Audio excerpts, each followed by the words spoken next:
Et nous avons Sarah sur l'antenne d'Europe 1. Soyez la bienvenue, Sarah. Bonjour. Bonjour, merci beaucoup de me recevoir. Je vous en prie. Comment allez-vous ? Ça va bien et vous-même ? Écoutez, moi tout va bien. De 15h à 16h, ça va toujours. Ça va toujours. Alors, en fait, vous, Sarah, vous avez 22 ans et vous avez décidé de vous faire stériliser il y a un mois. Déjà, comment s'est passée cette opération ? Alors, ça s'est plutôt bien passé, je dois dire. C'est une opération qui s'effectue sous anesthésie générale. Moi, j'ai opté pour une sapingectomie, donc c'est-à-dire l'ablation des deux trompes. L'ablation des... Deux trompes, pardon. Des deux trompes, pardon. Oui. D'accord. Ce qui a une signification, les deux trompes, ce qui veut dire que c'est à jamais terminé. Voilà, c'est ça. En fait, j'ai choisi la sapingectomie car c'est vraiment la seule solution qui est 100% sûre, où on a vraiment un pourcentage de 100% pour la stérilité. D'accord. J'ai bien évidemment besoin de vous demander pourquoi cette décision radicale. Pourquoi ? Moi, personnellement, je suis ce qu'on appelle une CF, donc child free, sans enfant par choix.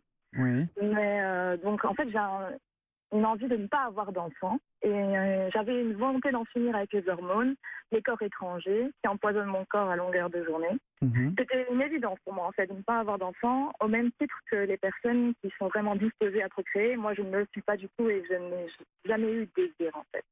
D'accord. Et voilà, c'est jamais. C'est-à-dire, est-ce que c'est quelque chose qui vous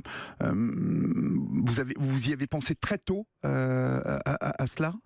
Oui, très tôt, je me suis dit, moi, j'aurai jamais d'enfant, ça ne m'attire pas.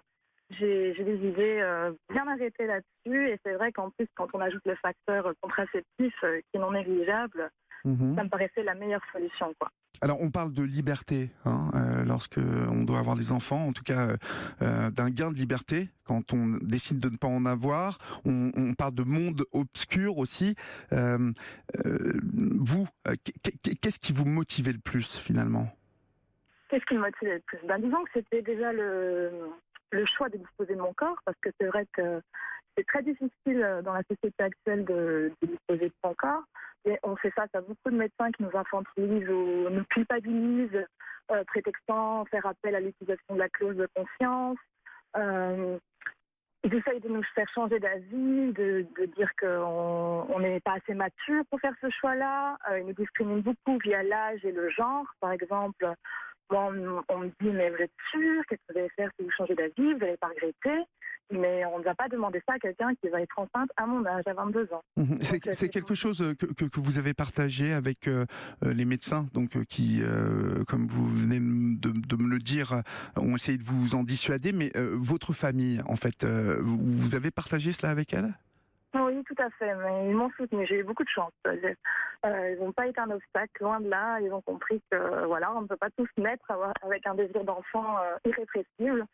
Donc non, ils m'ont soutenu dans ce choix-là. La famille, ok. Ouais. L'entourage, ça n'est jamais la même chose. Comment votre entourage, les amis, les copines ont-elles réagi ?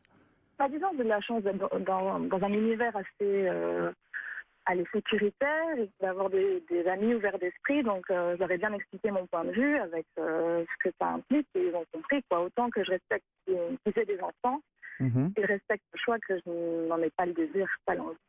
Est-ce que il vous est arrivé de le partager dans le cadre d'une discussion, dans un dîner ou dans une réunion d'amis, et d'en faire part à des personnes qui le découvraient comme ça et qui n'étaient pas spécialement d'accord avec vous ?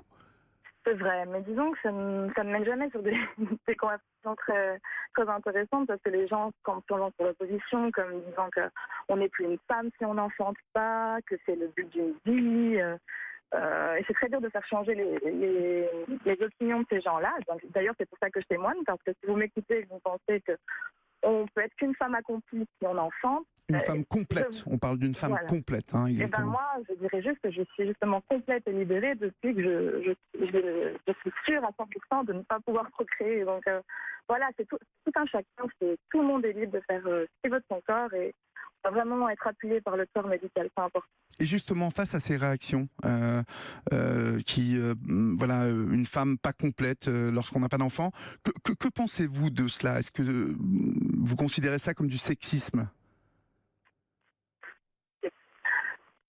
Oui, c'est sûr, il y a une notion sexiste, mais c'est surtout la notion infantilisante et de toujours. Vous voyez, c'est un peu la notion de sacro-sainte mère nourricière qui passe toujours au-dessus de nos têtes, comme quoi on ne peut pas disposer de notre corps comme on l'entend, et qu'il y a toujours cette notion de tu dois être une mère, c'est le but d'une vie de chaque femme.